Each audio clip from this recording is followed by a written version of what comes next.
no more. And he took hold of his own clothes and tore them into pieces. Verse 13, he took up also the mantle of Elijah that fell from him, and went back and stood by the bank of Jordan. And he took the mantle of Elijah that fell from him, and struck the waters, and said, Where is the Lord God of Elijah? And when he also had struck the waters, they parted to the one side and to the other, and Elisha went over. Let me add verse 15. And when the sons of the prophets who were from Jericho saw him, they said, The spirit of Elijah does rest on Elisha.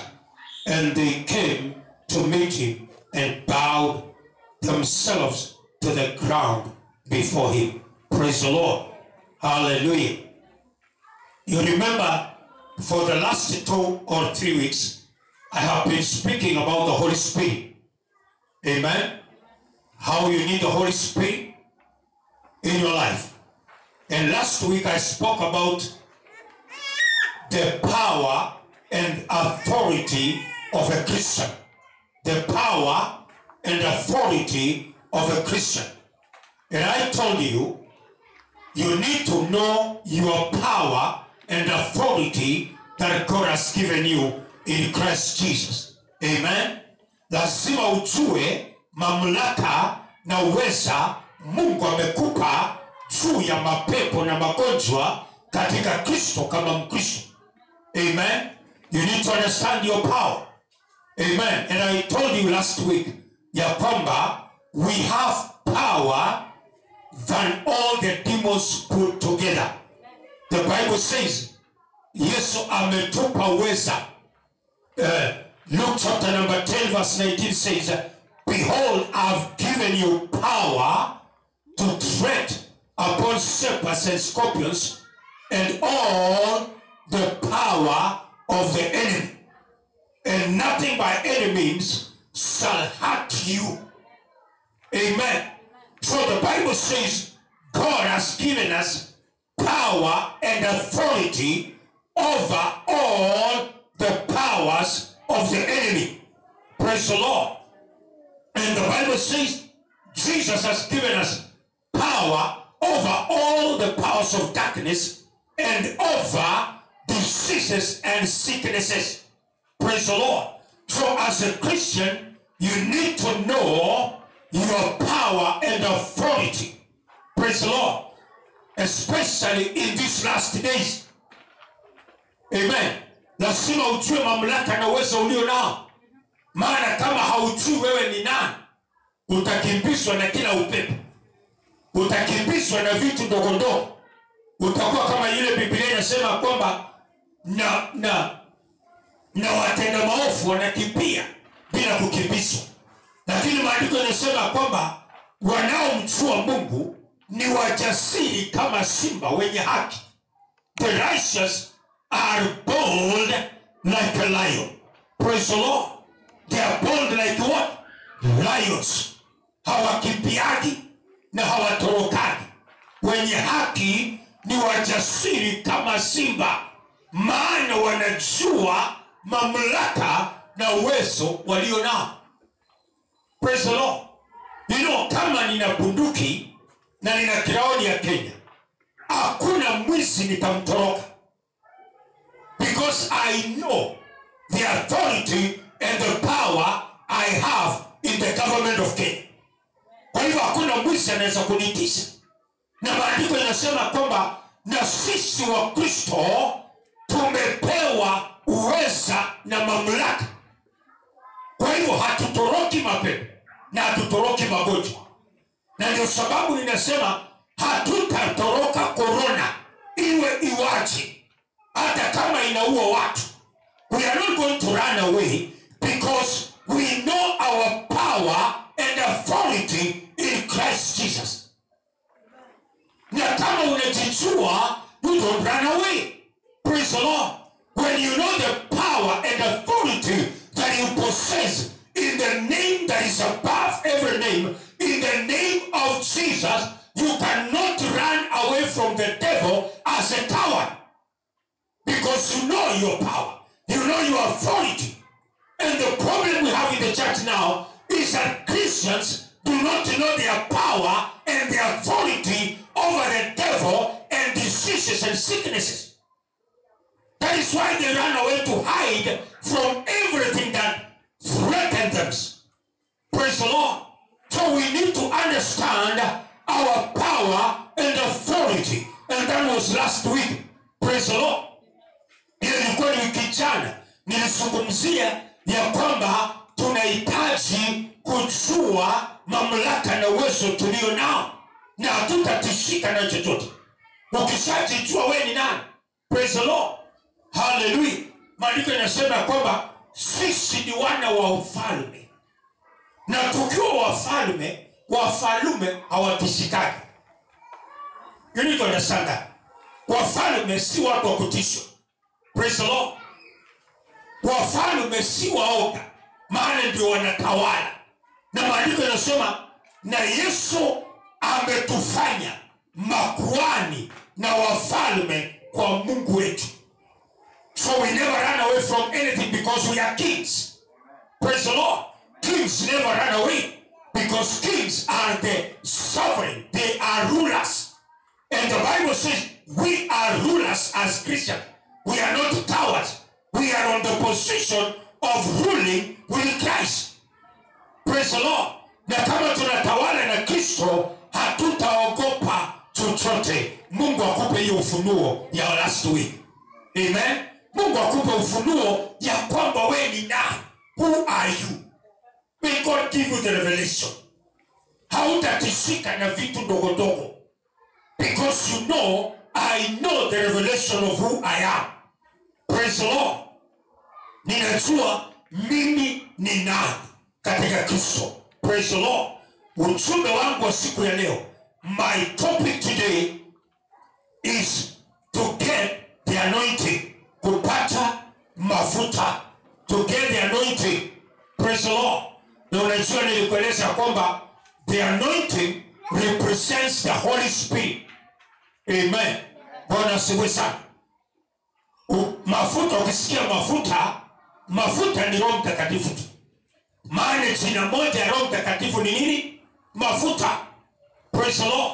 Na ukumbuke last week nilikueleza kwamba maandiko yanasema na asiye na roho wa Yesu si wake. Unajua unaweza kuwa Mkristo miaka yote lakini wewe si wa Mungu.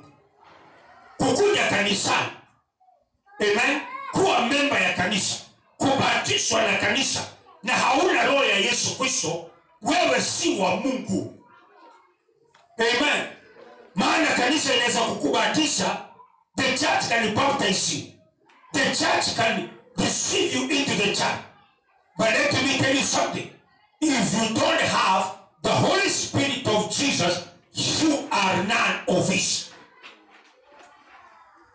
And I said last week, ya kwamba kinachotutambulisha mbele ya Mungu ili tujulikane na Mungu ni Roho Mtakatifu. Ndiye anaeleza Mungu sisi ni kina nani. Bila Roho Mtakatifu wewe haujulikani in heaven. Praise the Lord.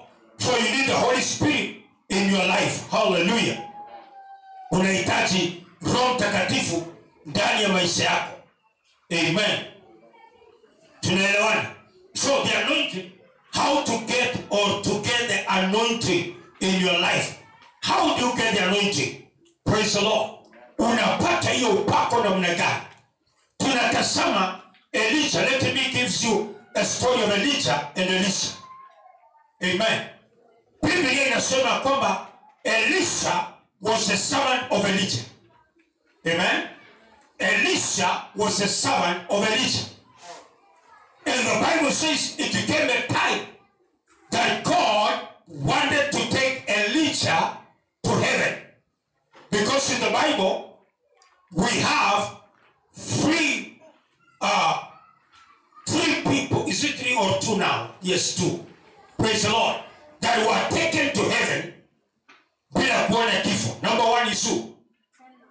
Number 1 is Enoch. Maandiko yanasema kwamba Enoch alitembea na Mungu miaka 300, akawa na ushirika haingeweza vunjika tena walipendana na Mungu mpaka kiwango hawangeweza kuachana. Umeona hiyo ushirika? Mpaka Mungu akashindwa kumwacha. And the Bible says God took him and he was no more. Huyu alienda. Maana alikuwa rafiki ya Mungu mpaka Mungu hangeweza wachana naye. Huyu alinyakuliwa akiwa hai. Huyo ni number 1. Mtu wa pili kunyakuliwa akiwa hai ni Elisha. Praise the Lord. Mtu wa tatu kwenda mbinguni akiwa hai si ni Yesu. Amen. Lakini Yesu alikuwa tofauti kwa sababu alikuja kutimiza kazi kubwa. Kina Elijah hawakukufa ndio wafufuke waende. No. Jesus Christ is one who died na akafufuka akashinda kifo na ndio akapaa mbinguni. Praise the Lord. So ikafika wakati Elijah alikuwa anachukuliwa juu aende mbinguni. Amen. Na mambo maandiko yanasema kwamba Elisha akajua ya kwamba my Lord Elijah anaenda kunyakuliwa. Amen. Na kile kilichokuwa ndani ya Elisha alitaka. Amen. Na maandiko yanasema kwamba Elisha alipokuwa anaenda safari ili anyakuliwe, alimwambia Elisha, wewe kaa hapa maana Mungu amenituma pale. Elisha akamwambia, as long as your God liveth, sikuachi. Amen. Sikuachi. Wakasonga hatua ingine. Elisha akamwambia, Mungu amenituma ng'ambo ile, wewe baki hapa. Elisha akasema, as long as your God liveth, sikuachi. Mara ya tatu akaambiwa, Mungu amenituma ng'ambo ya Jordani. Hallelujah. Wewe baki pande hii. Elisha akasema the same thing. As long as your God liveth, sikuachi. Amen. Akasema sikuachi. Bwana asifiwe. So maandiko inasema in the end Elisha alipata kile alichotaka. Maana alisema I need the double anointing, double spirit that is in you, Elijah. I want that anointing upon my life. Ninataka hiyo upako. I want that anointing. So he had asked a hard thing. Baka Elijah akamwambia, umeuliza jambo mzito sana, isiyowezekana. Lakini kama utapewa neema ya kuniona nikienda, utaipata. Na usiponiona, haidhuru haitakuwa ni yako. I can't promise. Praise the Lord. Hakuna mtumishi wa Mungu atakupromise ya kwamba utarithi upako wake akiondoka. We can't promise you. Because the anointing is not ours. Sio yetu, ni ya mwenyewe. Mwenyewe akiruhusu upokee kile kiko ndani yangu, haidhuru, that is good. Lakini kama hata ruhusu, hautapokea. Bwana asifiwe sana. So we don't receive the anointing in servants of God kwa sababu tunaitaka, tunaruhusiwa na Mungu kurithi. Mungu akiona utarithi, it will happen. Praise the Lord. So Elisha, maandiko yanasema kwamba Elisha akaona, akabarikiwa kuona, maana sio bahati.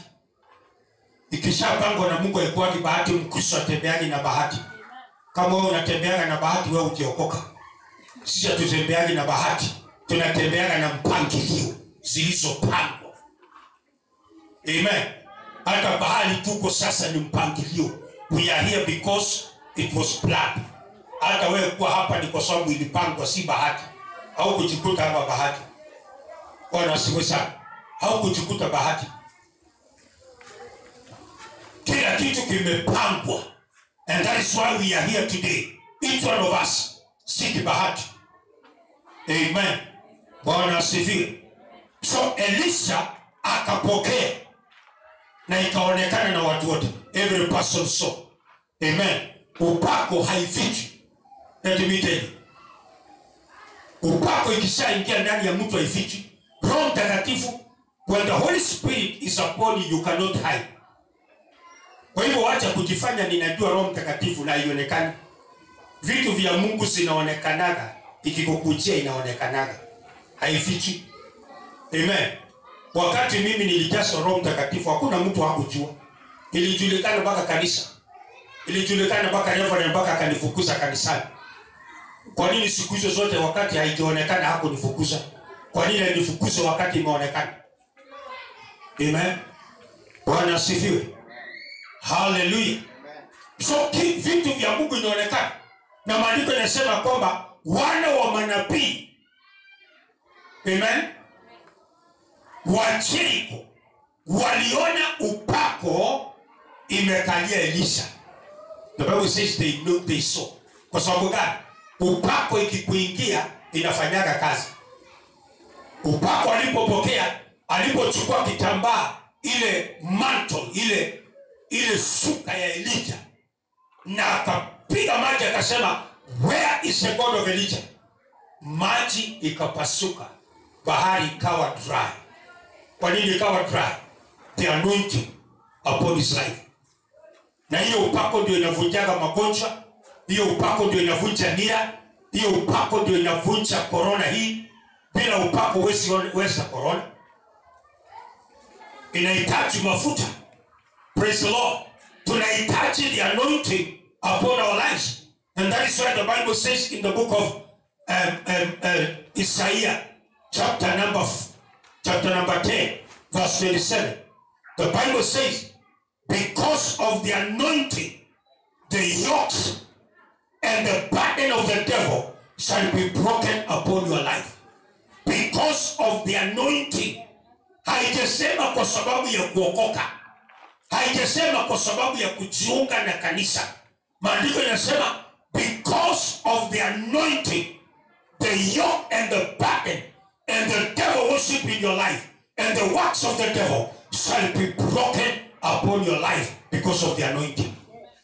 Ni upako wa mafuta wa Mungu tu ndio inavunja kisirani sote katika maishani mwako. Upako na mafuta ya Mungu ndio inavunja laana za kwenu. Mafuta ya Mungu ndio inavunja nira za shetani juu yako. Kama unafanya masturbation, kama unaangalia pornography, kama unatazama shetani, kama unatazama wanawake uchi, kama unafanyaga vituko, wewe unafanya usharati kama ng'ombe, lazima upako ndio inavunja. Ni upako. Praise the Lord. Hallelujah. Unajua wakati mmoja nilimwambia mama moja ya kwamba hakuna mwanamke anaweza kubali kulala na wanaume 10 kwa siku. If you are normal in mind. Kile inakufanya ufanye hiyo usharati wanaume 10 kwa siku ni kwa sababu una mapepo inahitaji kuvunjwa. A normal wife, a normal woman anatosheka na mzee mmoja. Ukiona unapita kiwango, that means there is something that must be broken, inaitwa yoke or bondage. Na lazima ivunjwe.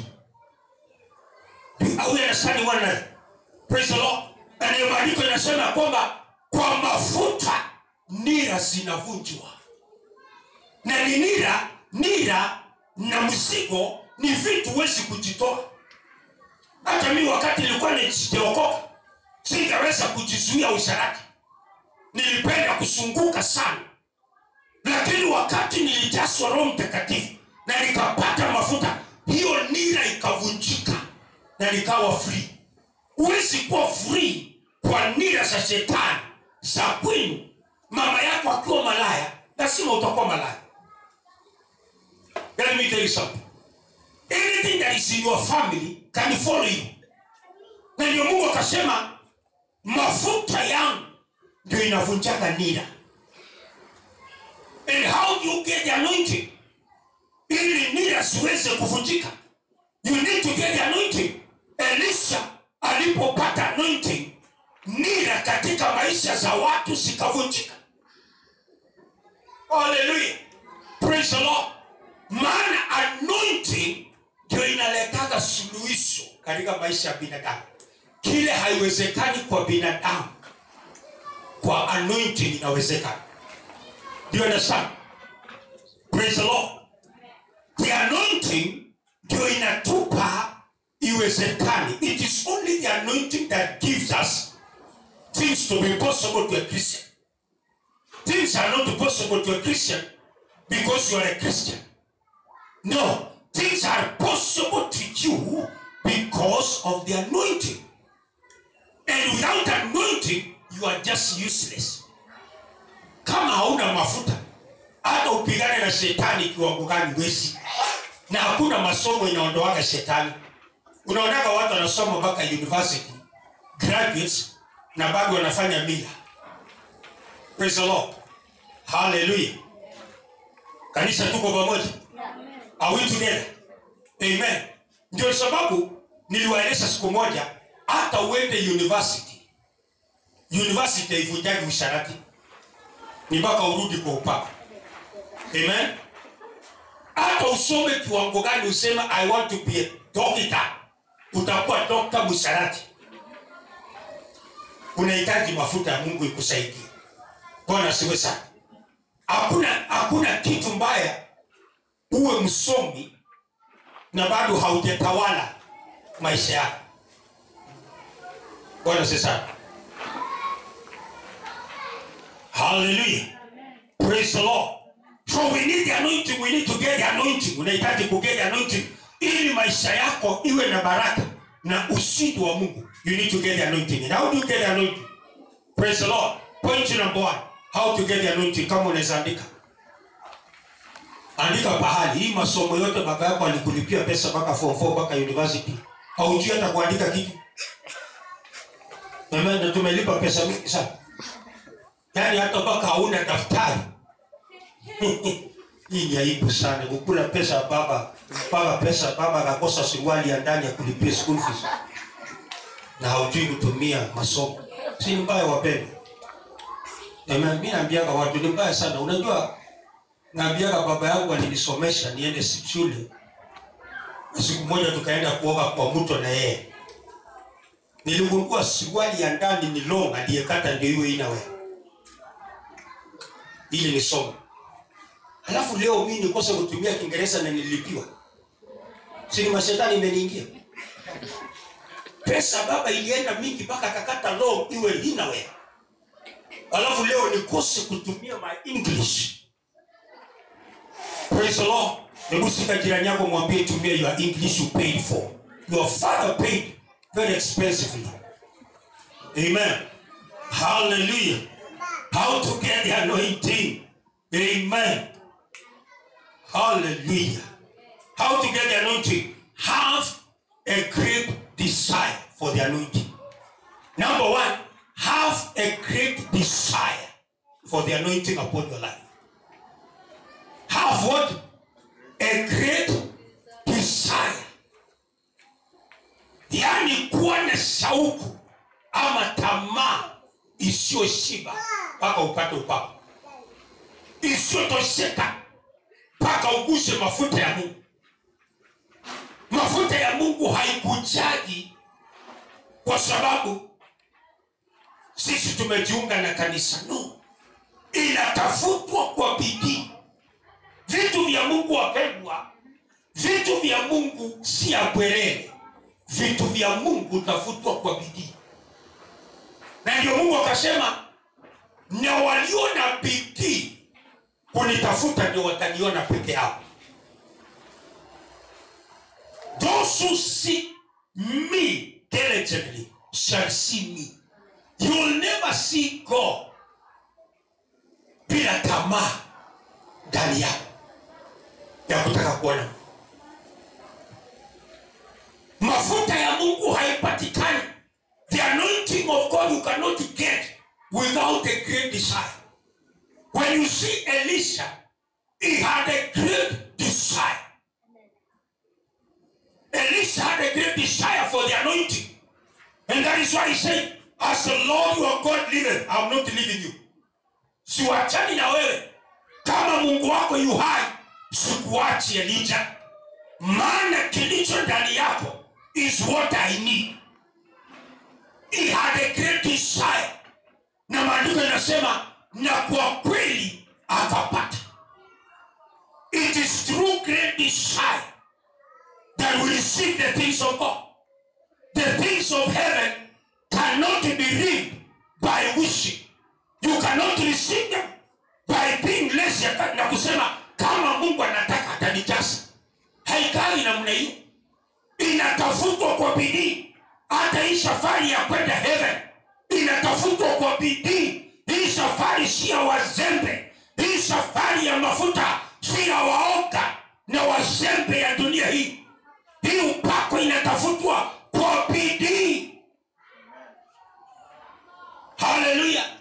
Inahitaji great desire. You need a great desire in order to receive or to get the anointing.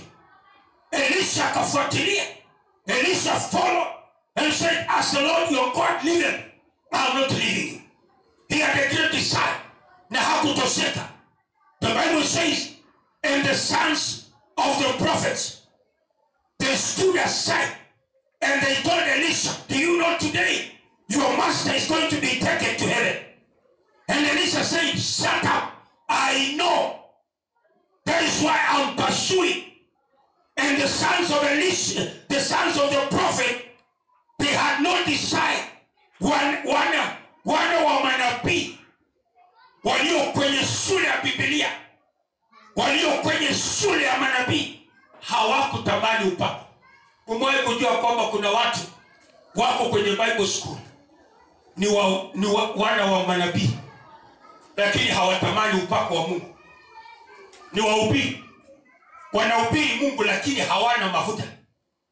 Wanahubiri Mungu na wanasema kanisa yetu si wa Roho Mtakatifu. Wanahubiri Mungu lakini wanasema anointing sio yetu. They are preachers in the altar, but they are like the sons of the prophets in the Bible. They don't care about anointing. They don't even seek. They don't desire. They are just in Bible school. They were in the Bible school. The sons of the prophets were in school, but they never desired anything from God. But the person who received the anointing is the man who desired, because God gives his anointing. God gives his blessings by desire. Haipeanagu hivi. Haka ufike kiwango unatamani. Haka ufike kiwango umechoka. Nilipochoka na dini, nilikuwa kazi yangu ni kusoma fast reading. Nilikuwa AIC. Nilikuwa nasomaga fast reading kama kijana ya viongozi wa youth. I was reading the first reading and the second reading. And it reached a place I became tired. Every Sunday after service I fornicate. Baada ya ibada nafanya usharati. Hata saa 7 hivi nimeshafanya usharati na nimetoka kusoma neno la Mungu kanisani. Nikajiuliza shida iko wapi? What is the problem? Nikajiuliza maswali na Mungu akaniletea kitabu nikasoma kuhusu kile Mungu anafanya kule South America kwa mikono ya mtumishi anaitwa Carlos Anacoda. Sitasahau maana hiyo ndio mafuta iliniingia kule South America. Nikasoma nikapata Luke Mark chapter number 16 verse 15 to 20. Inaosema, and these signs shall follow them that believe in me. And then I see, if the Bible says, these signs shall follow those who believe in me, and I'm a believer in Christ, I'm a church goer, why am I not seeing this signs? Kwa nini sionagi hizi ishara? Nikajua shida iko pahali. Nikaenda kwa Reverend nikamuuliza, Reverend nataka unieleze jambo. Mbona hii mistari? Maana nilimuonyesha hapo. Mark chapter 16 verse 15 to 20. I showed him and I asked him, Reverend, why is this signs not in our church? Kwa nini hizi ishara haiko kwa kanisa yetu? Reverend akaniambia, mimi nimesoma mpaka Amerika, wewe hujui kitu huwezi kunifundisha. Kumbe unaweza kusoma mpaka Amerika na una roho. Ndio shida. Kumbe unaweza soma sana. Mjamaa alikuwa amesoma mpaka Amerika. Kaniambia, you can teach me nothing. Nikamwambia si ukuja kufundisha, nimekuuliza mbona wagonjwa haiponi kwetu. Nikamuuliza swali, the Bible that Reinhard Bonnke is reading in the crusade is it different from the one we have in this church? Kwa nini ya Bonnke iko na viweto wanatembea? Na hii yetu tunasungumuza na tunasungumuzia Roho Mtakatifu na itembee. Wewe umeenda huko Ukambani. Huko kwa mashemeji yako. Kuna kanisa inaitwa African Brotherhood. Na hapo kabisa wamechora Roho Mtakatifu lakini hawana hiyo roho.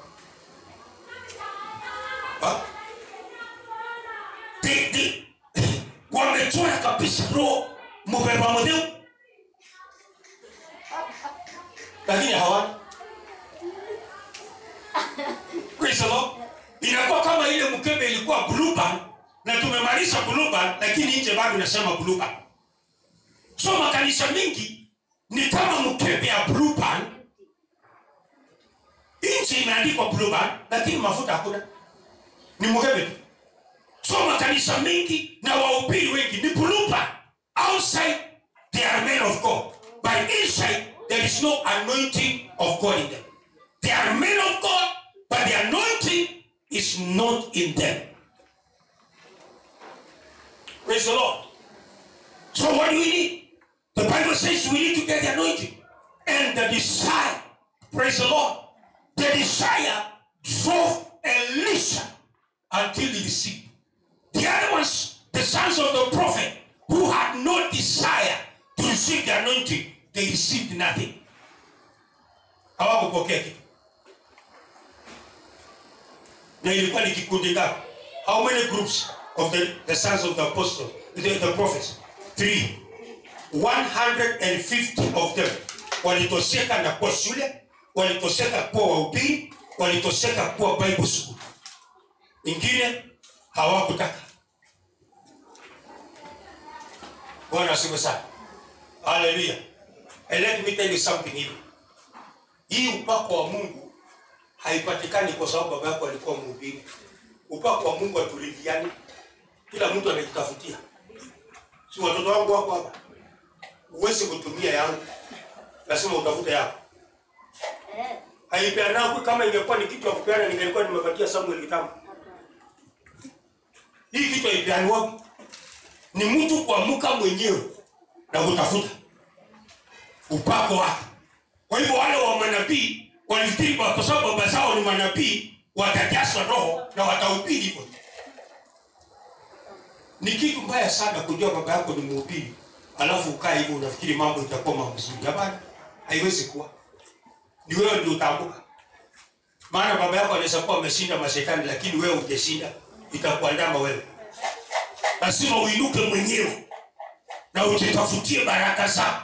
Maana hizi baraka haitafutiwi. Vitu vya Mungu haturidhiani. Tunaweza peana magari, tunaweza pewa shamba, lakini ikifika vitu vya Mungu, mimi naweza kuwa mhubiri but I will give you nothing.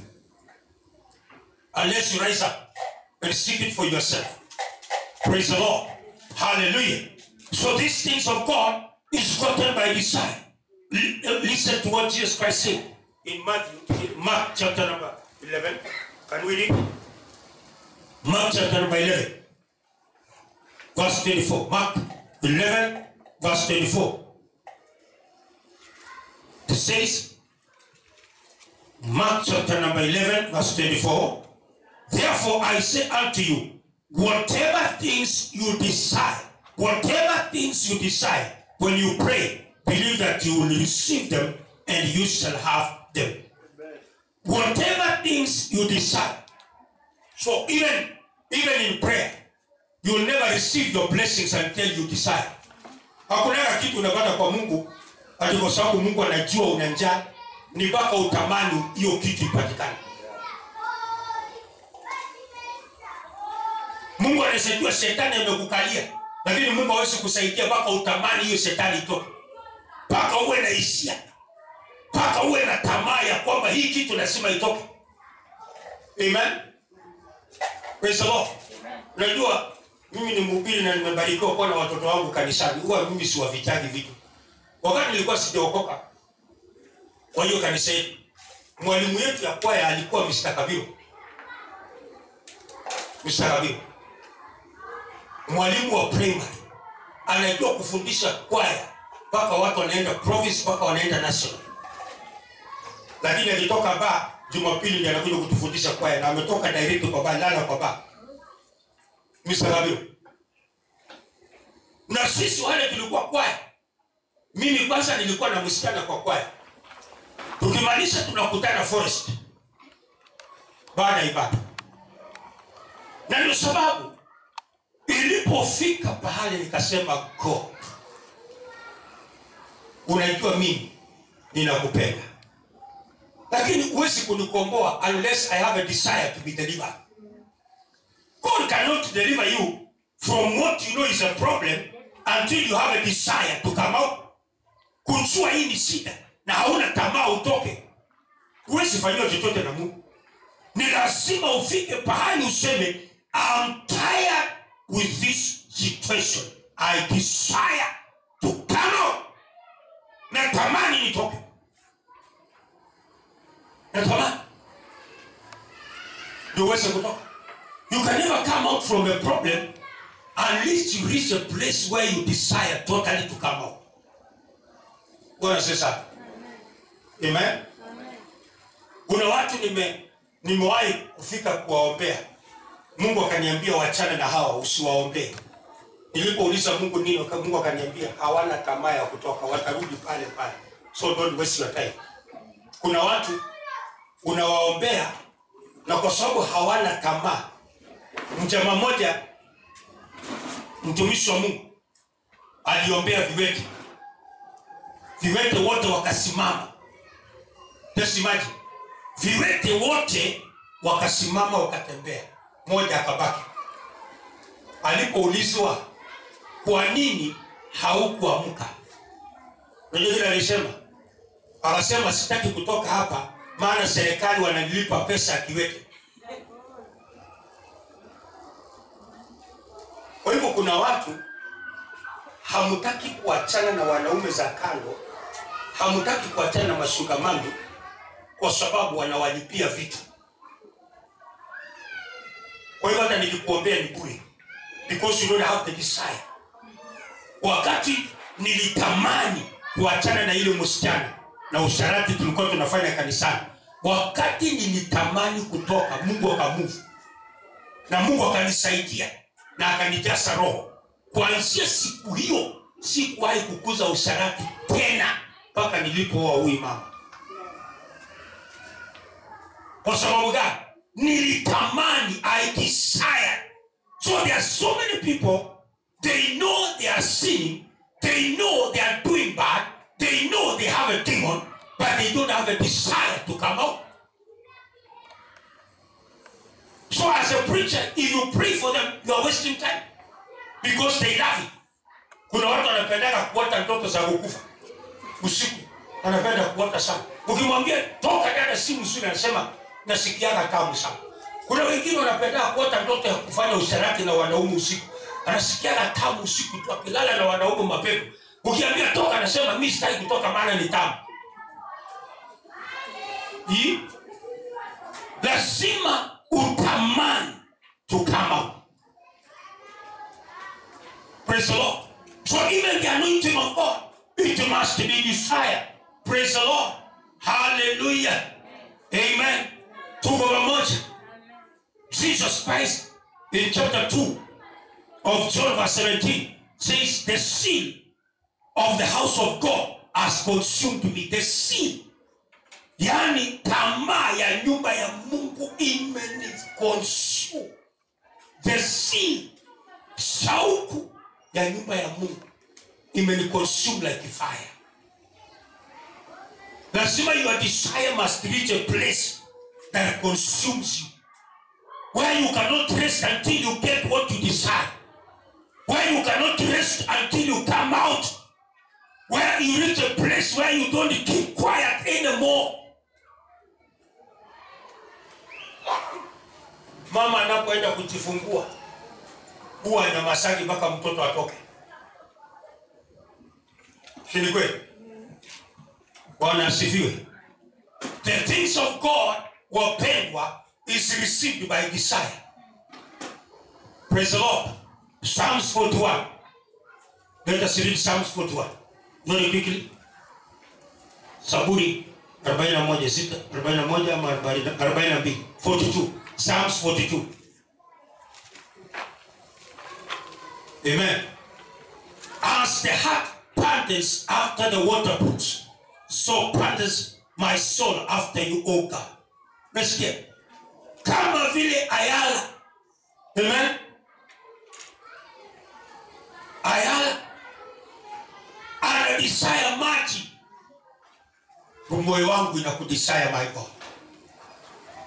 Kama vile ayala, as a heart panteth after water, my soul panteth after you, God. Lazima moyo wako iwe na desire after God. Some of us, we don't have a desire after God. We are complacent. Yani tumetosheka. We are complacent where we are. Tumetosheka na vile hali iko. Hatutaki kutoka. Elisha akasema ni mimi. Elisha akasema no. Lazima nitoke niwe solution kwa watu. Unajua mafuta ya Mungu ikikujia, badala wewe uwe mzigo, unakuwa solution kwa watu. Unajua kama hauna mafuta wewe ni mzigo kwa watu. Let me tell you. Ndio unaona Biblia inasema kwamba mtoto mpumbavu ni mzigo kwa baba yake. Unajua ni kwa nini? Ukikosa roho unakuwa mpumbavu. Na unakuwa mzigo kwa baba yako. Kila wakati unaitwa kesi, sijui unaitwa nini, unaitwa baba, hii mtoto wako amefanya ile, sijui amefanya ile, sijui amegorofana na hii, kwa sababu una mtoto mpumbavu. Na mtoto mpumbavu kwa baba na mama ni mzigo. Na hakuna kitu ngumu kubeba pasta, kubeba wa Kristo wasio na roho. Hiyo ni kazi ngumu sana. Maana wote wanakaa njia ya kukutatiza. Amen. So Elisha akasema badala nikae tu, I want to bring solution to you. When you receive the anointing, na ndio wakati nilijazwa Roho Mtakatifu, nilipokuwa kwa kanisa yetu na hatutaki roho, nilikuwa mzigo kwa kanisa. Maana nilikuwa nafanya usharati. Nilikuwa mzigo mbaya sana. Lakini wakati nilijazwa Roho Mtakatifu, nikawa suluhisho. Siniwaeleza. Hata nilirudi ile kanisa walinifukuza, nilienda nikaponya mzee aliyekuwa karani ya hiyo kanisa miaka mingi. Na kumbe sehemu za siri imemeswa na shetani ikapotelea ndani ya mwili. Wakati Mungu tena alinituma kwa ile kanisa nilifukuzwa, I brought a solution. Mzee akapona. When you receive the anointing, you become a solution to the community. Sasa wewe si mzigo tena. From that day now, for almost 30 years I've been preaching the gospel. I've never been a burden to people. I have brought solution to people. Sijakuwa mzigo tena kwa wazazi wangu. Ile wakati mwingine nilikuwa napigana na watu. Kwa vile nilikuwa naadidia kina Samuel, kama wengine nilipiga mtu kwa ulevi. Nikamchapa na glasi ya bia. Nikamrarua hii yote hii. Hapa. Nikamwoka na glasi ya pombe. The following day ikafanywa kesi na wazee. Mtu aliye na mzigo kwa watu ni mbaya sana. Ikafanywa kesi. Ikasemekana nimeumiza hii mzee. Kwa hivyo nitafanya kazi mpaka siku ile atapona. Na ile mshahara anapata ninagawia bibi yake kulisha nyumba yake. Just imagine mzigo hiyo. Wewe unaenda kibarua unalisha nyumba mbili yako na ya mwingine. Kwa sababu ya kisirani ya kukosa Roho Mtakatifu. Amen. Kuwa mjinga ni mbaya sana. Because you become a burden to every person. Your prayers, kijiji, nini unakuwa mzigo mpaka hata zingine kwa sababu umekuwa mzigo mbaya. Wanachukua mawe wanakuua. They kill you. Unajua mtu mzigo kwa community, the only solution is to kill. Hivyo ndio vile wanauawa. Mpaka wazazi wako wakikuona wanasema umekuja. Umekuja. Maana wanajua tu ukikuja ni mzigo tu. Ni tabu imekuja. They never see you with anything good. They connect you with bad. Wakikuona ukikuja wanasema ukiona amekuja leo ni kuna shida. Ngoja tuambie mama na baba wanaongea nasema ngoja. Ngoja utasikia kuna shida bahali. Kuwa tayari kutafuta pesa wewe ulipe pesa ya watu. Yaani wewe ni mzigo tu. Ukionekana ni mzigo.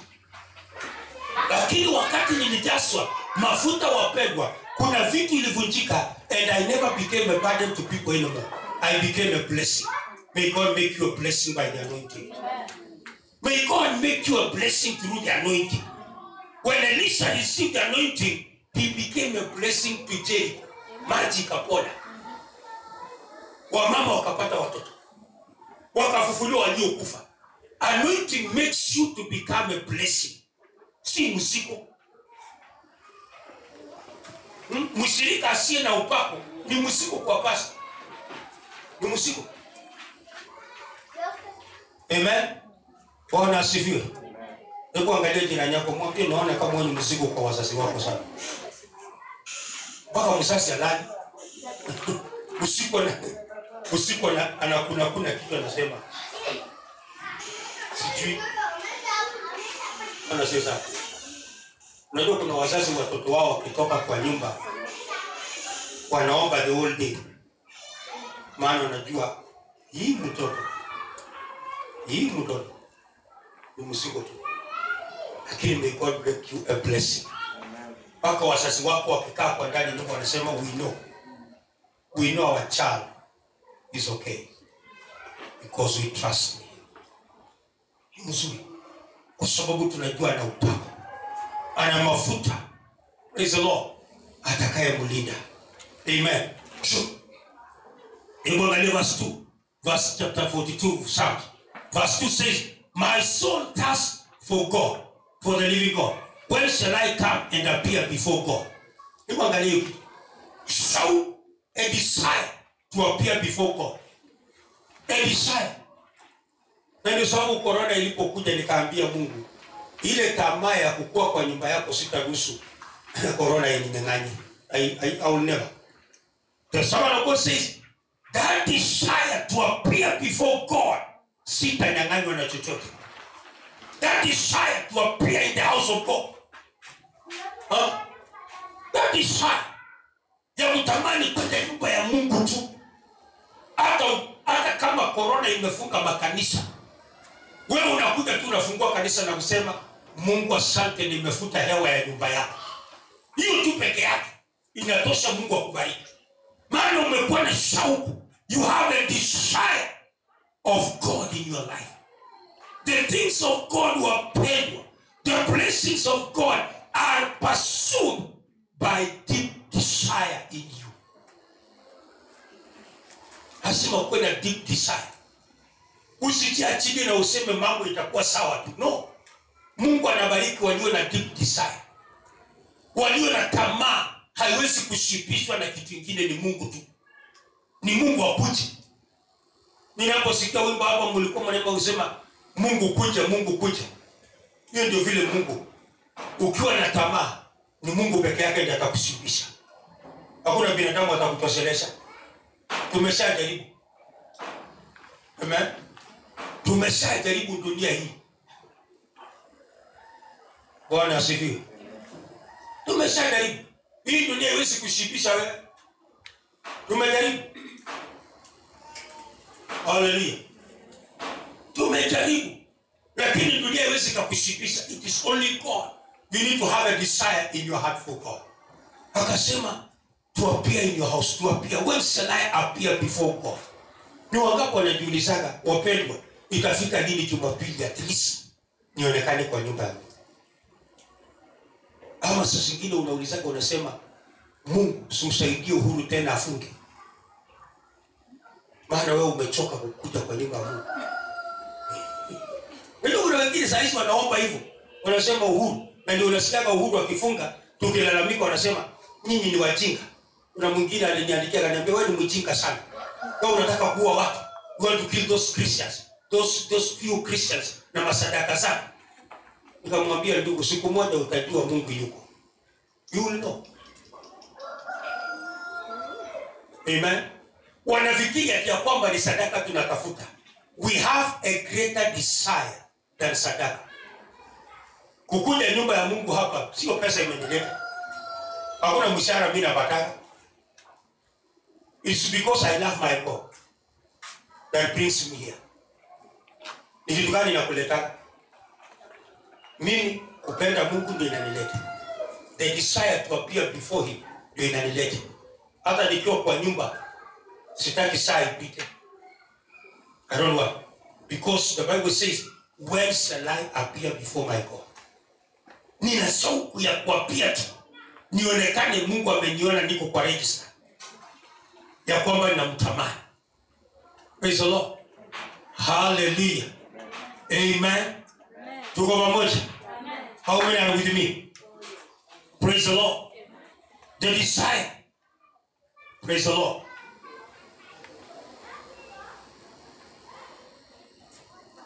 You need to have a great desire. To have the anointing is great desire. Elisha had a great desire and he got it. Number 2 or B. Praise the Lord. To get the anointing. To get the anointing, you must persist until you get it. Never relax until you get the blessings of God. Usikate tamaa. Persist. Hata Waingereza walisema persistence wears what? Persistence. The more you persist in what you want, you will defeat the enemy. You can wear your enemies away. Persist because you need the anointing. Usikwame. Maandiko yanasema omba bila kukoma. Unahitaji persistent prayer. Usikome. Na maombi si maombi ila kitabu. Najua nilienda pale pengine. Nilikuwa napita na baiskeli miaka zingine nikiwa mwinjilisti. Nikakuta watu wamekusanyika, kumbe walikuwa nazika mtu. Nikasikia nikasema hapa nitahubiria watu. Nikaenda nikaweka baiskeli kando, nikaenda nikakuta kumbe wanazika mtu. Alafu saa ile wamefika pahali ya maombi wakasema kuna pastor hapa atuombee. Wengine wakasema niko hapa. Pastor wangu niko hapa. Ule wanga nikasema hapana, mimi sisikagi mpaka niwe nimeruhusiwa rasmi nivae nguo na niwe na kitabu ya kusikana. Aliposema hivyo mimi nikasema niko hapa. Oh yeah. Maana mimi sisomagi vitabu. Mtu aliye na roho angojagi kitabu. Nikajua hii ya kitabu. Asiye na roho ni wa kitabu. Na nilionaga kuanzia Vatican wanasomaga neno moja dunia mzima. Maana hawana roho. Ukitaka kujua hawa watu hawana roho, utaangalia vitabu saa yote. Kila kitu yao ni kitabu. Tusome. Saidia sisi Maria, sisi wakosoaji. Hivyo hivyo. Sasa mimi nauliza, hii Maria atasaidia nini na alijazwa roho aje? Glory to God. Pata roho mtakatifu. Get the anointing. Persist until you get. Praise the Lord. Hallelujah. Reverend yangu akaniambia, you cannot teach me anything. Mimi nimesoma sana. Hiyo haikunizima. Hiyo kuambiwa ati ya kwamba mimi sijui kitu haikunizima. Nilikataa kuzimwa. Kulikuwa kitu imeingia ndani yangu. Natamani Mungu, natamani anointing, natamani kuona Mungu akiponya mtu. Natamani Mungu anitoe kwa usharati. Reverend alishindwa amenihubiria miaka ngapi? Na hiyo usharati inakaa ndani. Maana hata yeye ananihubiria na hana upako. Hakuna kitu kibaya kuhubiriwa na mtu hana upako na wewe una upako. Very bad. Maana hakuna siku utabadilika. Maana yeye mwenyewe atabadilika. You cannot change people unless you are changed. Do you understand what I'm saying? Huwezi badilisha watu unless you are changed. Wewe mwenyewe ubadilike kwanza ndio uweze kubadilisha watu. You cannot change people when you are not changed. So wapendwa, tunahitaji Roho Mtakatifu. We need the Holy Spirit to change the nations. We cannot change the nations without the Holy Spirit. We cannot change our people without the Holy Spirit. We need anointing. Tunahitaji mafuta. Kama kuna kitu imekulemea, ni mafuta tu ndio itakusaidia. Amen. Kama kuna kitu imekulemea katika maisha, hata kubarikiwa, mambo mengi inavunjika. Bwana asifiwe sana. Sababu kupitia anointing, persist on. Persist until you get. Elisha persisted. He said no. Unless wakati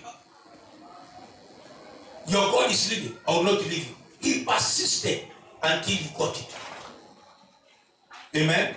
And he persisted until he got the anointing. Persist until you get the anointing. Number 3, as we finish. When you get the anointing, use the anointing. Use it. Ukishapata. Elisha alipopata, alitumia mara ya kwanza kwa maisha yake akaona anointing inafanya kazi. Alitumia aje? Where is the God of Elisha? God of Elijah. Na alipopiga maji, the anointing worked. Haujuagi una upako mpaka ufanyishe kazi. Mpaka ufanyishe kazi. Tafuta mgonjwa uombe mgonjwa. Ombea mtu. Ndio utajua una upako. Hii mambo ya kukaa just sitting and saying I don't know what I have, no. If you believe you have received the anointing, go and use it. Elisha used it. And from that time, Elisha became a solution giver through the anointing. He healed the wall of Jericho. He healed the barren. Alileta suluhisho kwa watu. Na maandiko inasema kwamba Elisha alifufua watu mara 2 ya Elijah. Aliponya wagonjwa mara 2 kuliko Elijah. Because of what? He told Elijah, I need your double spirit to be upon me. He desired, and he received, and he used it. Akatumia upako. And that is why Jesus Christ said, go out to the nations, heal the sick, and cast out demons. Amen. Bwana asifiwe sana. Heal the sick and cast out demons because the anointing is in you. You have the anointing. As a Christian, when you receive the Holy Spirit, you receive the anointing. And wherever you go, you bring solution. You cure diseases and sicknesses. We are the people to bring solution in Kenya, not the government. Sio serikali. Serikali wanapeana corona. Wanapeana barakoa. Sisi tunapeana Yesu. Amen.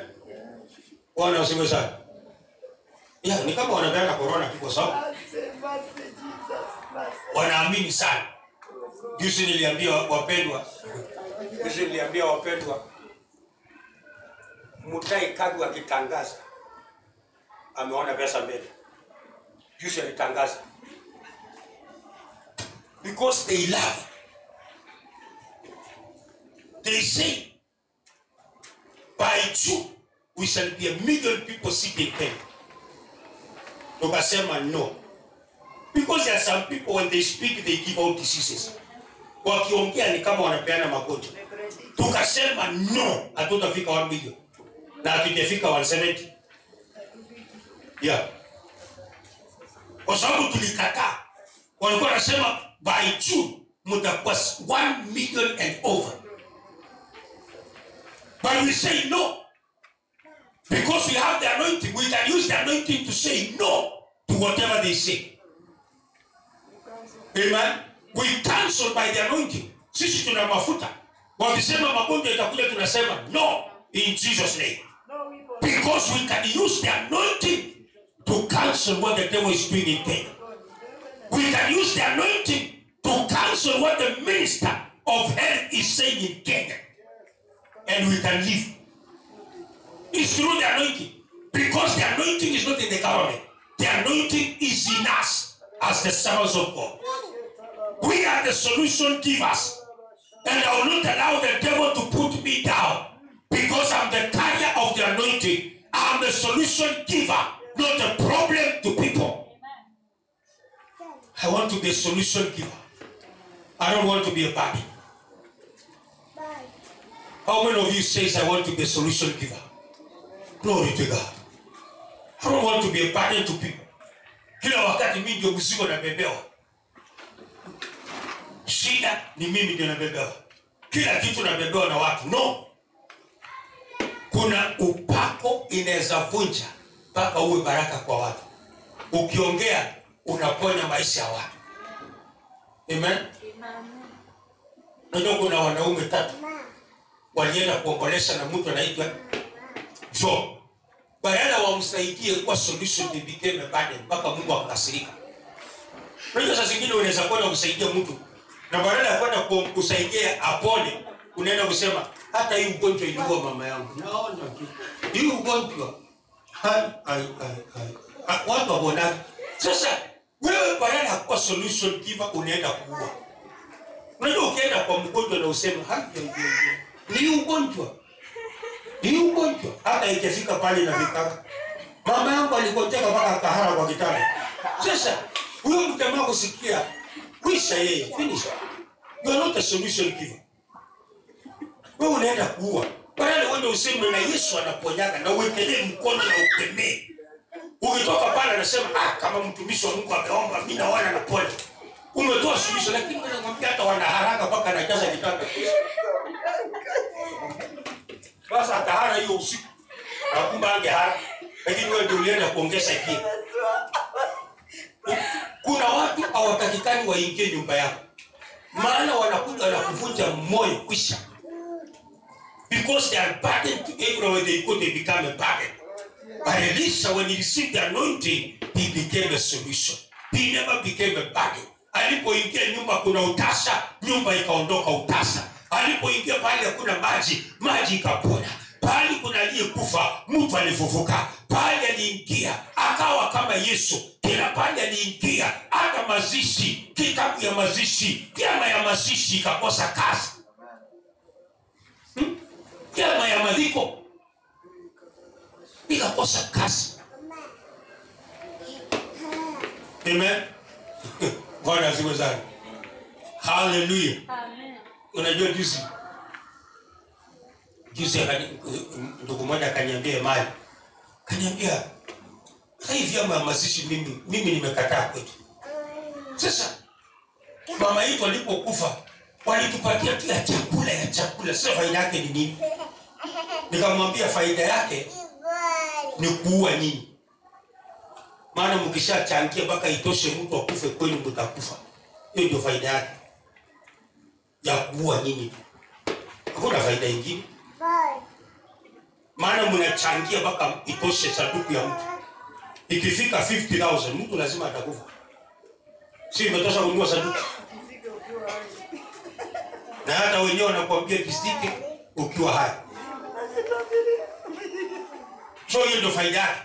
Lakini kuongoza akikusaidia kidogo kulipa school fees watoto hakuna kitu kama hiyo. Amen. Vyama ya mazishi hailipi school fees. Ni ya kuua watu. It's just to kill and to buy.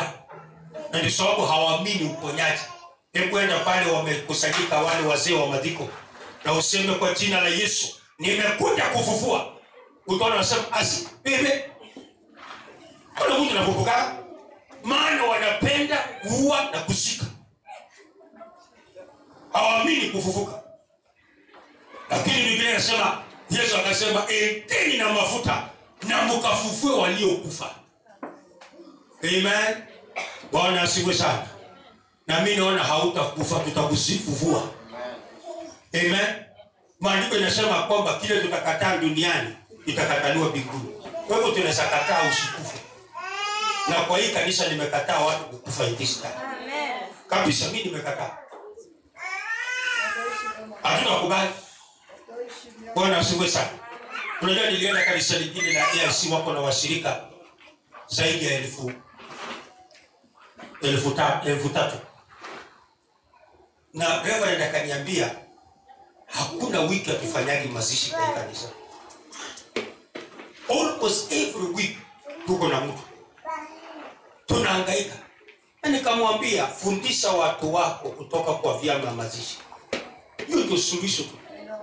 As long as they are paying their money kwa vyama ya mazishi utazika watu siku zote. Maana wanajiua wakiwa hai. Wanalipaka pesa yao wakiwa hai. Pesa ikitosha wanakufa. So you cannot help them unless they come out, unless they have a desire kutoka kwa hizo vitabu ya vyama na waseme nitaishi na Yesu peke yake. Amen. Me, I'm a preacher. If I know you are a member of those burial associations, I will never pray for you. Even if you are in the hospital, sikuombe. Paka siku ile utaniambia nimeokoka na nimeacha. Maana hakuna haja ya kuja hospitali nikupoteze bure. Nikuje nikuombee na bado unaenda. Kesho isemekana kia kwamba hawa wahubiri hawana upako, waliombea. Tunaombea mtu alijiuza kwa shetani namna gani na hataki kutoka. Amen. Praise the Lord. Uliona kwa Facebook? Uliona kwa Facebook mjamaa wa Tanzania mwimbaji? Nani umeona kwa Facebook huyo mjamaa? Alikuwa Freemason. Na Freemason wakataka mama yake. Ndio nasema walitaka mama yake. Mjamaa akasema eri nikufe, sitatoa mama yangu. Unanielewa? Lakini akaambiwa hiyo haitoshi, lazima uokoke na urudishe mali ya Freemason. Unajua alisema nini? Alisema ya kwamba mimi siko tayari kurudisha mali ya Freemason na siko tayari kutoa mama yangu. Na baada ya wiki mbili alikufa. Alikuwa mwimbaji shupavu, sasa kuambia jina, Tanzania. Kwa sababu aliambiwa solution ndio uishi ni vitu viwili. Uokoke na urudishe kila kitu. Ndio uweze kuachana na devil worship. Akapenda mali na akapenda devil worship. Kwa hivyo mtu aina hiyo hata ukienda kuwekelea mikono hawezi ishi, atakufa. Na kuna watu namna hiyo. There some people they love the devil so much that even if you pray for them when they are sick, they cannot be healed. Because they love where they are. They love to serve the devil. They love the devil. They love what they are doing. They love to be members of Bible associations. So praying for them is just like wasting your time. But thank God, praise the Lord, get the anointing. Get the anointing, and every yoke in your life shall be broken. Let us read Isaiah chapter 10 verse 27 as I finish. It's very important. Isaiah chapter 10 verse 27. Open your Bible. Wherever you are, if you're watching us through Facebook, internationally, let me tell you, it's only through the anointing of God that the yokes in your life shall be broken. Every demonic burden, every demonic curses is only through the anointing. And the anointing is the Holy Spirit. If you refuse to receive the Holy Spirit, no yoke shall be broken in your life. Verse 27, Isaiah chapter 10, verse 27. And it shall come to pass in that day that his burden shall be taken away from off your shoulder, and his yoke from off your neck, and the yoke shall be destroyed because of the anointing. Amen. It shall come that day that his burden, the burden of the devil upon your life. There are so many burdens in your life. Kuna mzigo mingi unabebana shetani.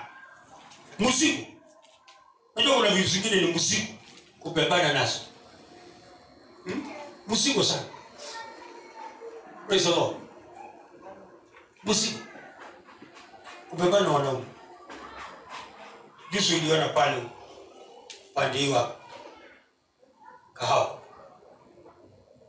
Mwanamke anataka double deal. Wanaume ndani atuwa. Kwa kuwa ile nyumba nyingine mwanaume mwingine anaishi huko au unaishi badii. Double deal. Kilichofanyika ni nini? Mwisho ni kifo. That's the end.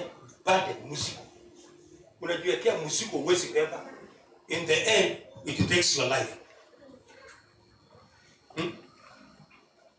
Don't agree burdens of the devil to be upon your life. Wasichana wadogo nyinyi, tushikini na mzee mmoja. Hatukatai muolewe, mtaolewa, simulizaliwa muolewe. Lakini wacha double dealing. Hii Kenya double dealing imeua wasichana wengi sana. I'm telling you. Usifikiri wanaume ni wajinga. Mwanaume si wa kukuliwa na kuache hivyo. Wewe ndio mjinga, unajikimbia kaburi ukisema nadanganya ule na kumbe nashadanganya huyu. Siku ile watagunduana, wewe ndio utaenda kaburi. Hawa ndio watabaki. Wewe ndio utaenda. Wale kabiti.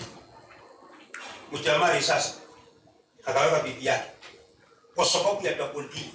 Kwa nini usiulize Mungu akutosheleshe pale moja? Wachana na burdens. Leave the burdens of the devil.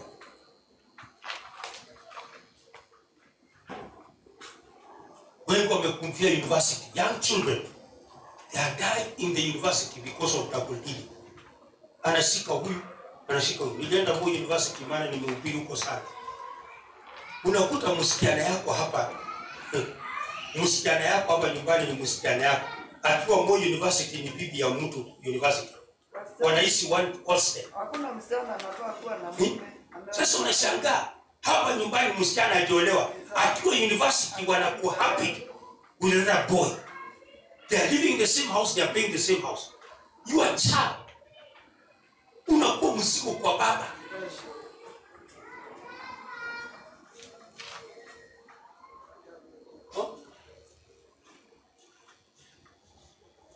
One of the sons of the pastors, one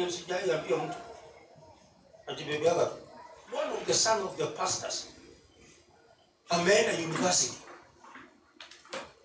kwa habit, ameua msichana, ni kijana ya pastor. Nilipoambiwa niliumia. Watoto tumelea miaka yote, wanaenda huko wasichana kushika university, wanaweka mzigo wa shetani, akaua. And to make matter worse, baba yake na ni pastor na amejua kijana yake ameua mtu, akaenda kuongana mtoto achilie. Sasa hiyo nyumba iko na mzigo wa shetani, haiwezi kipiwa. Baba amejiunga kusupport kijana kuficha kifo. Na hiyo ndio ilifanyika kwa Daudi. Nyumba ikaanza kuangamia, shetani akaanza kutawala kwa nyumba. I don't believe that house of that bishop will ever be the same again. You can have your child killed, akuje nyumbani kwa sababu umeongana, lakini you will never know peace in that house. You will never enjoy again the fellowship with God. Maana mmeshirikiana na kijana yako kuua mtu na kumficha, na wale wanalia wenye msichana. This is what I say. The anointing breaks every yoke. If you want to live a good life and you don't carry the burden of the devil in your life, you need the anointing. Don't refuse the anointing. Because without the anointing, the burden will always be upon your shoulders. Kuna bebana na mzigo. Kufinika. All the time. Hallelujah. Ndio siku nyingine tulikuwa primary. Tulikuwa na msichana mmoja anaitwa Modoni. Na huyu msichana aligonganisha walimu shuleni. Analala na huyu. Siku moja walimu waligongana staff room. Mangume tukashangilia, wanapigana kwa sababu ya gari primary. Maana msichana huyu ni mzigo, anabeba mzigo ya mapepo. Walipigana.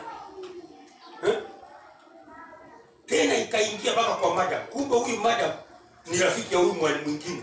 Sasa akajua kumbe unatembea na ule msichana na mimi ndio nasomesha yeye. Madam akakuja na alikuwa anaitwa Miss Malova Mbalia. Mguu imekauka hapo. Akashika mwalimu anasungusha. Tuliona sinema hatujawahi iona. Mzigo ya ibilisi ikijaa watu ni mbaya sana. So uliona hapo nje asubuhi mzigo. Kelele mtu. Shetani kiingia wanawake na mzigo. Amen. And his yokes from off your neck, yokes from your neck, and the yoke shall be destroyed because of the anointing. I love this. Mina pendaga isa because I experienced the anointing. Praise the Lord. Oh my God, you need the anointing. The only thing that God wants you to have in this life to overcome the work of the devil is through the anointing. You cannot make it without the anointing. You cannot. You need God. Stand up on your feet. You need God in your life. You need the anointing. Get the anointing. When Elisha got the anointing, it became a solution. The anointing lifts you up to be a solution in the community. But the burden of the devil makes you to be hated and even to be rejected by all people.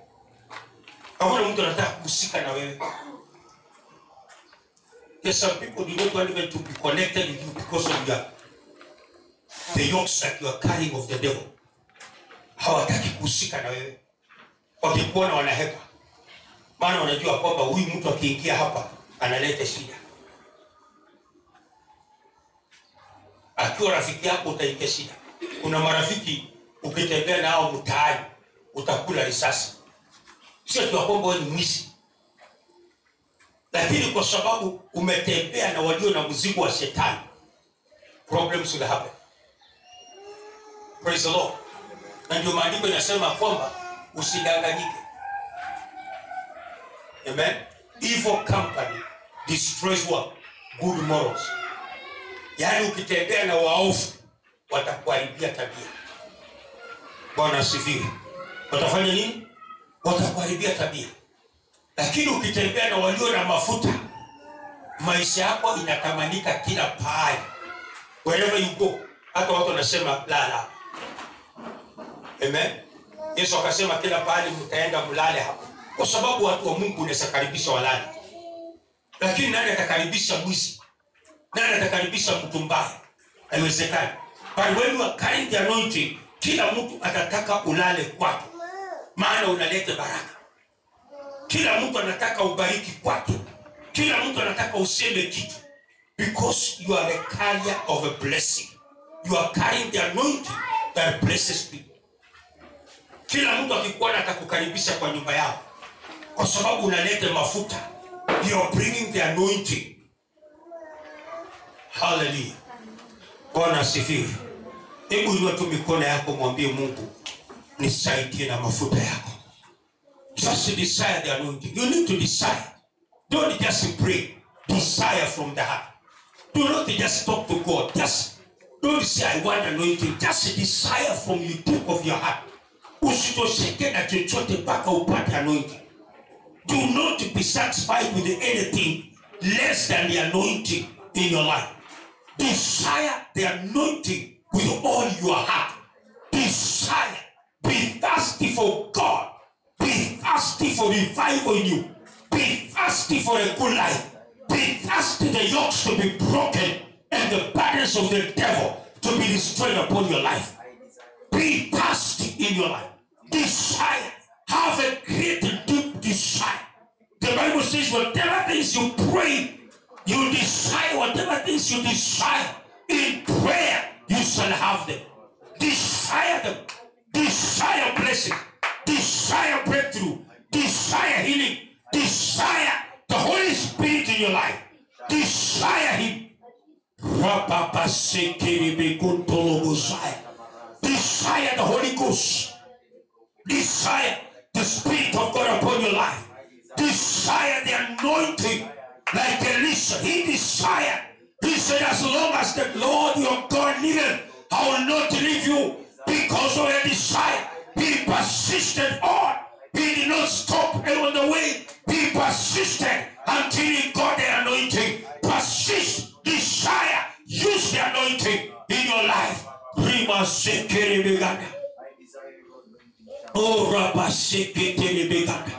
God, give us a deep desire for your things. Give us a deep desire for revival. Give us a deep desire for the things of the Holy Spirit. Give us a great desire for the things of heaven. In the name of Jesus. Give us a deep desire, my God.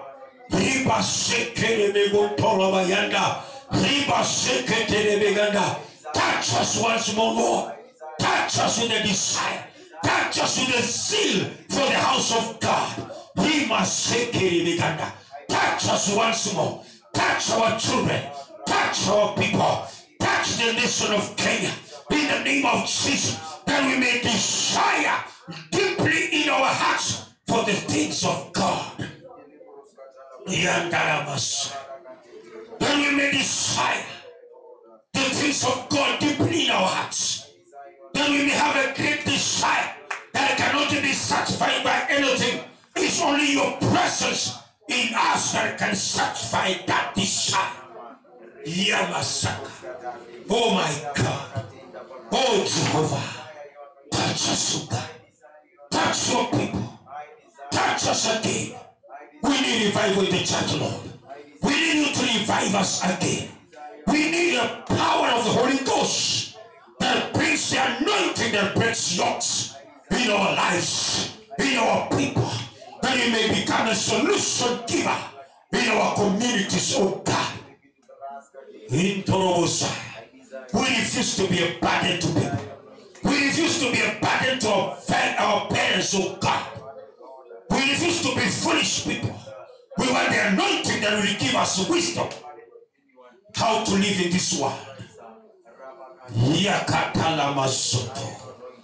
Father, we thank you. We worship you, Lord. Asante mtakatifu. Hebu inua tu mikono yako nikuombee. Baba, katika jina la Yesu Kristo, ninaachilia mafuta haya juu ya watu wako. Maana bila mafuta hii mzigo na nira za shetani itatukalia. Lakini kwa kutiwa mafuta nira zinavunjika. Baba, ninatangaza kwa mafuta hii nira zivunjike juu ya watu wako. Nira za magonjwa, nira za laana, nira za mababu na mashangazi, nira zote za usharati na uzinzi, nira za tamaa za mwili, nira za uwizi tuliozaliwa nao, nira aina zote ninaamuru zikavunjike by fire. Kila nira za kuchukia Mungu, kila nira za dini zikavunjike sasa katika jina la Yesu Kristo. Natangaza upako juu ya maisha yetu, Jehova God. Touch us once more. Touch your people. Fill them with the fire. Tongues of fire. Tongues of revival. Ikasuke juu ya kila mmoja wetu kwa jina la Yesu Kristo. Asante mtakatifu, maana umekwisha tenda. Hatutabaki the same again. We shall never remain the same again. We shall be like Elisha, the solution giver, the healer of people, the healer of lives of people, the cure of the barren wombs. In Jesus' mighty name. We shall enter the level of the disciples of Jesus. Wherever they went, they healed the sick and cast out demons. That is our work through the anointing. Thank you, Father. Thank you because it is done. In Jesus' mighty name. And the church say amen. Pigie makofi Bwana Yesu na useme amen. Kama aliyejazwa mafuta sema amen. Kama aliyebarikiwa sema amen. Kama aliyekombolewa barikiwa sema amen. Say hallelujah. Glory to God. Glory to our Father who has delivered us. God bless you wherever you're watching us through Facebook. Remember this, it is only through the anointing that your yokes and burdens of the devil shall be broken in your life. Shalom. See you again. Support us through that number in Jesus' name. Amen. We love you. See you next week again. See you the same time in Jesus' name. Amen. Amen. Pigie makofi Bwana Yesu.